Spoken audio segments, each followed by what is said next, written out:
The current financial landscape is witnessing a notable decline in recession probabilities, primarily driven by the recent trade deals with the UK and China.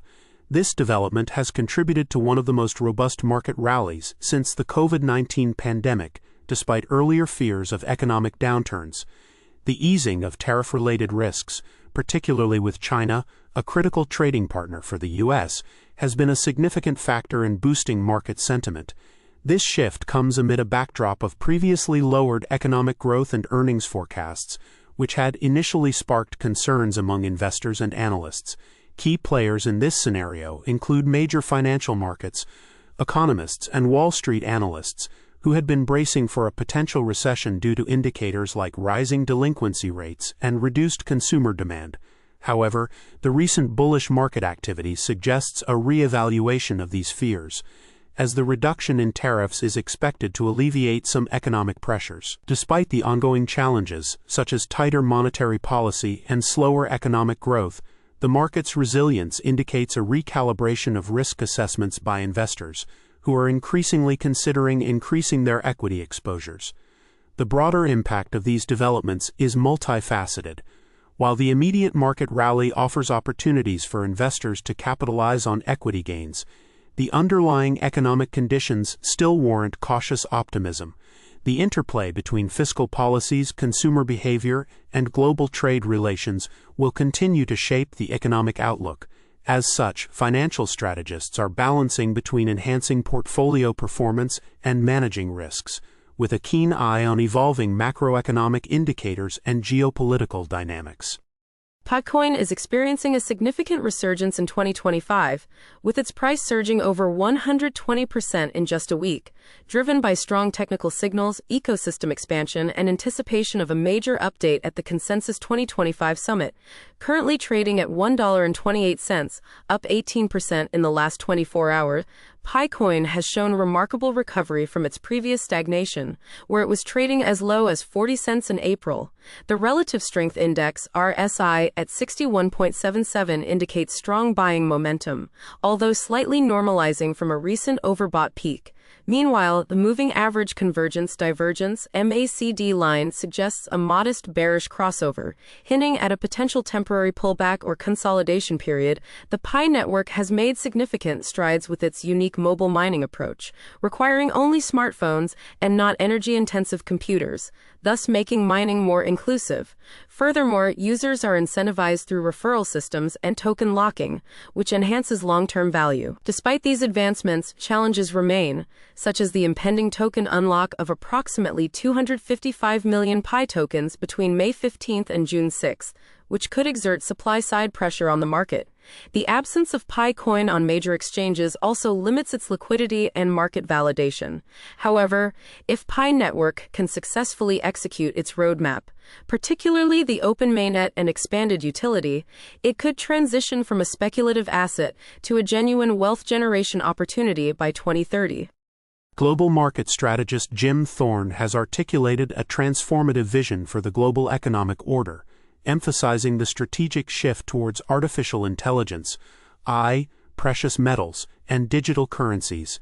In a recent interview, Thorne highlighted the U.S.'s potential role, under former President Trump's strategies, in spearheading this new era of technological and financial supremacy. He underscored strategic developments in AI, particularly in the Middle East, as pivotal to this shift, suggesting that the U.S. aims to align global economic reliance on its technology rather than on Chinese alternatives. This strategic realignment, according to Thorne, is catalyzed by the perceived weaponization of the U.S. dollar and the euro, which has increased the attractiveness of gold and Bitcoin as alternative assets.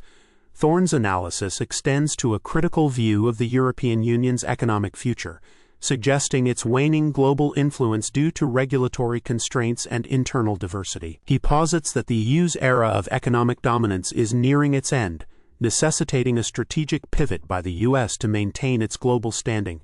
In terms of investment strategy, Thorne advocates for focusing on secular growth stocks, particularly those in AI like Palantir, Tesla, and NVIDIA, and maintaining a bullish stance on gold with a potential price target of $5,000. He also advises a strategic allocation towards Bitcoin, viewing it as a complementary asset to gold. Additionally, Thorne forecasts a downward trend in oil prices, suggesting this could alleviate consumer financial pressure and support sustainable economic growth. Prologis, the world's largest real estate investment trust, REIT, with a market cap exceeding $100 billion, is a dominant force in logistics real estate, managing over $200 billion in assets across 20 countries. However, industry analysts suggest that Equinix and Realty Income could surpass Prologis in market value by 2035. Equinix, a leading data center REIT with a market cap nearing $85 billion, is poised for significant growth driven by the increasing global demand for data center capacity. This demand is fueled by the rise of cloud computing and artificial intelligence, AI, with McKinsey estimating a $5.2 trillion investment need in AI-capable data centers by 2030. Equinix's strategic expansion, with 56 major projects across 24 countries, positions it well to capitalize on this trend. Realty Income, currently the seventh largest global REIT, manages $59 billion in real estate assets across 8 countries. Known for its focus on properties secured by long-term net leases, Realty Income has diversified its portfolio by entering new markets such as U.S. industrial, European real estate, and U.S. data centers. The company has also initiated a private capital investment fund platform, aiming to tap into the $18.8 trillion U.S. private real estate market. This strategic diversification and expansion into high-growth markets provide Realty Income with a robust growth trajectory, potentially enabling it to surpass Prologis in the coming decade. Both Equinix and Realty Income present compelling long-term investment opportunities, given their strategic positioning and growth potential in the evolving REIT landscape. On May 17, 2025, President Donald Trump criticized Walmart for its indication that new tariffs could result in higher consumer prices. Trump urged the retail giant to absorb these costs rather than pass them on to consumers, emphasizing the company's strong profit margins and its significant workforce of 1.6 million employees. Walmart had previously warned that tariffs could lead to price increases on everyday items like bananas and car seats, a stance Trump opposed, suggesting that both Walmart and foreign producers should mitigate the tariff impact themselves. This exchange underscores the broader challenges U.S. companies face under the current trade policies, which impose tariffs on goods from China, Mexico, Canada, and other countries. Although the U.S. government recently reduced tariffs on Chinese imports from 145% to 30% for a temporary 90-day period, businesses like Walmart continue to grapple with increased production costs and disruptions in their supply chains. Walmart's CFO highlighted the difficulty of absorbing tariffs, predicting potential price hikes of up to 29% on certain items. The tariff situation has fueled economic uncertainty and inflation concerns, with consumer sentiment nearing historic lows. Despite these pressures, Federal Reserve Chair Jerome Powell has maintained steady interest rates, resisting Trump's calls for rate cuts amidst the market volatility. The situation reflects the ongoing tension between economic policy and business realities, as companies navigate the complex landscape of international trade and domestic economic pressures. Former President Donald Trump has publicly called for the U.S. Federal Reserve to implement interest rate cuts, criticizing the central bank's chairman, Jerome Powell, for perceived delays in adjusting monetary policy. Trump's comments, made via social media, reflect a broader sentiment among some market participants who believe that rate cuts could be necessary to stimulate economic growth or address emerging economic challenges. He urged for these cuts to occur sooner rather than later, suggesting frustration with the Fed's current approach, which he perceives as overly cautious or reactive. Interest rate decisions by the Federal Reserve are pivotal as they influence borrowing costs for consumers and businesses, impacting areas such as mortgage rates and corporate investment strategies. Rate cuts typically aim to lower the cost of borrowing, thereby encouraging spending and investment to bolster economic activity.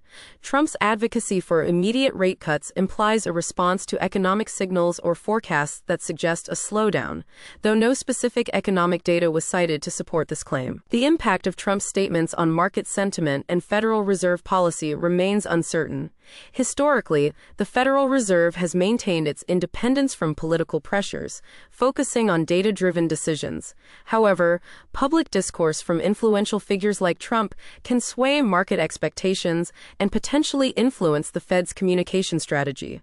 As investors and financial analysts assess these developments, attention will likely focus on upcoming economic indicators and Fed communications for any shifts in monetary policy outlook.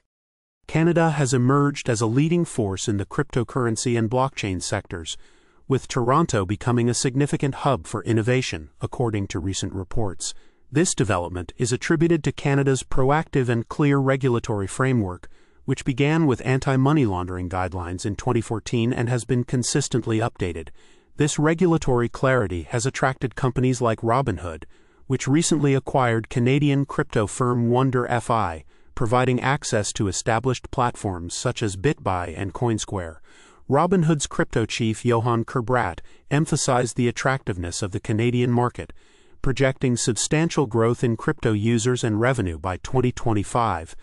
The strategic positioning of Toronto as a blockchain hotspot is further underscored by major announcements at Consensus 2025, one of the world's largest crypto conferences. During the event, J.P. Morgan, Ondo Finance and Chainlink announced a $100 billion investment in a platform to tokenize real-world assets, combining J.P. Morgan's Connexys digital payments network with Ondo's blockchain infrastructure.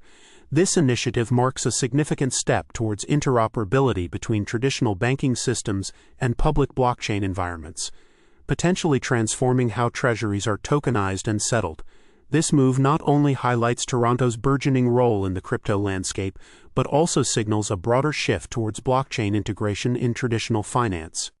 The International Monetary Fund, IMF, has approved a $2.4 billion package for Pakistan, highlighting the country's progress in economic reforms amid significant climate challenges.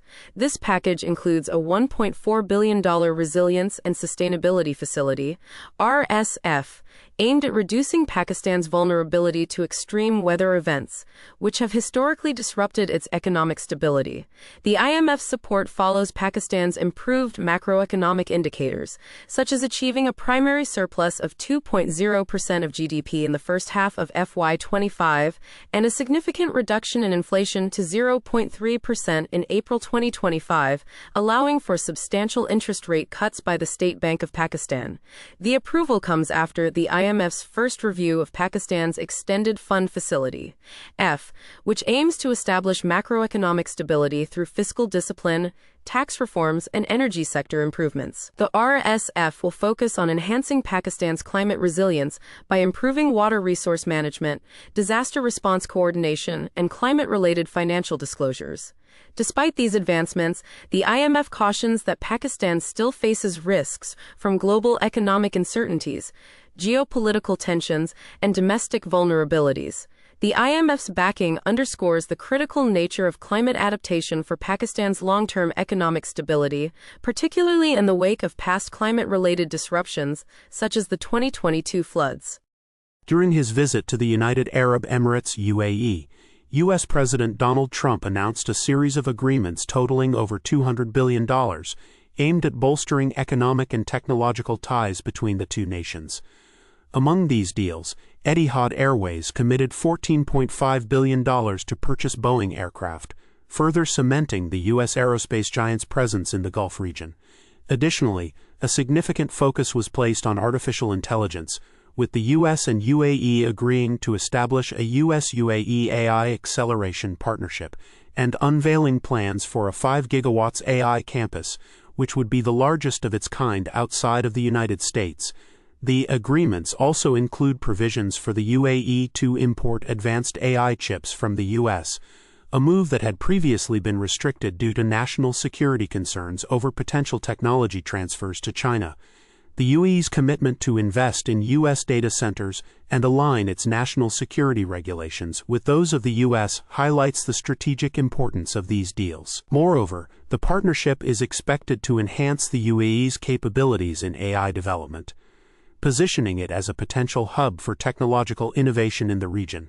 These developments come amid broader diplomatic engagements in the Gulf, with Trump securing substantial investments from Qatar and Saudi Arabia and indicating progress towards a nuclear deal with Iran.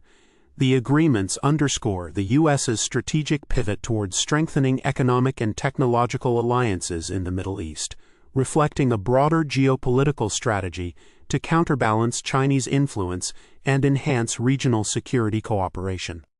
The Constitution Pipeline, a long-stalled natural gas infrastructure project, is gaining renewed momentum under the advocacy of President Donald Trump. Initially greenlit by the Federal Energy Regulatory Commission in 2014, the project faced significant delays due to environmental concerns raised by New York's Department of Environmental Conservation. The pipeline, operated by Williams Cuz, aims to transport up to 650 million cubic feet of natural gas per day from the Marcellus Shale to New York and New England, regions burdened by high energy costs. With recent political shifts, including New York Governor Kathy Hochul's openness to negotiations, the project is seeing new potential for advancement. The current administration is leveraging executive orders and establishing a White House council to expedite infrastructure projects, which could see construction commence by late 2025. Williams Cuz has expressed interest in reviving the pipeline, contingent on securing customer demand, political support, and protection against legal and regulatory hurdles. However, environmental groups are poised to challenge the project, citing the Clean Water Act. The pipeline's future hinges on bipartisan permitting reform and the ability to secure utility commitments amidst a regional shift towards renewable energy sources. If successful, the pipeline could alleviate the energy crunch in the Northeast, offering a more affordable and reliable energy alternative.